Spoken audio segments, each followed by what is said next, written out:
Diabetes ना हा global challenge झालाय. पण या डायबिटीसला जर आपण नाही समजून घेतलो तर इन फ्युचर हा आपल्याला पण गाठू शकतो. पण डायबिटीस म्हणजे काय? रक्तात प्रत्येकाच्या रक्तात साखर ही येतेच येते. पण एखाद्याची पेशी घेते आणि एखाद्याची पेशी खात नाही साखर. ज्याची पेशी खात नाही त्याच्या रक्तामध्ये साखर त्या वेळेला जास्त राहते, त्या व्यक्तीला आपण डायबिटिक म्हणतो. पण डायबिटीस हा आत्ताच्या आपल्या लाईफस्टाईलमुळे हा चॅलेंज यायला लागला. जोपर्यंत आपण आपल्या लाईफस्टाईलवर काम नाही करत ना तोपर्यंत या चॅलेंजेस मधून बाहेर पडणं मुश्किल झालंय. आणि मग आता बघतो आपण ब्लड प्रेशरचा प्रॉब्लेम आणि डायबिटीसचा प्रॉब्लेम प्रत्येक व्यक्तीच्या घरापर्यंत पोहोचलाय.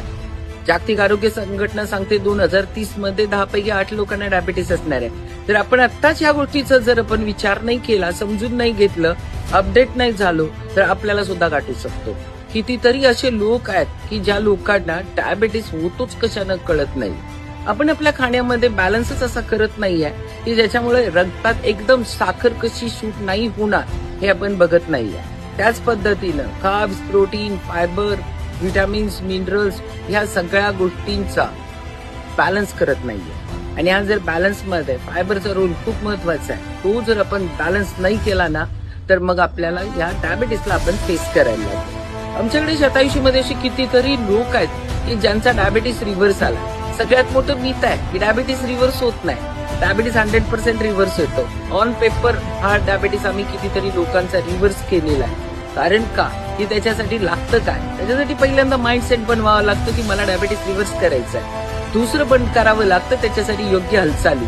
कारण रक्तात साखर येणार आहे त्याच्या आधी आपण त्याला संपवायला पाहिजे. ती कशी संपवायची ह्याच्याबद्दलचं नॉलेज अपडेट करणं गरजेचं आहे. तिसरं असा बॅलन्स करावा लागतो की अशा गोष्टी ऍड कराव्या लागतात की तुम्हाला एनर्जी प्रोव्हाइड व्हायला पाहिजे या फूड मधून.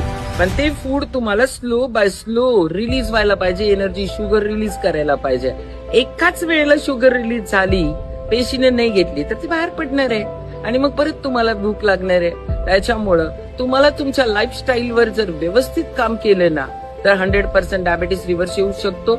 आमच्या शतायुषीकडे एवढे लोकांचे रिझल्ट आहेत. एवढ्या लोकांना हे योगा, खानपान, योग्य व्यायाम, योग्य माइंडसेट, योग्य रेस्ट ह्याच्याद्वारे 100% डायबिटीस रिव्हर्स होईल.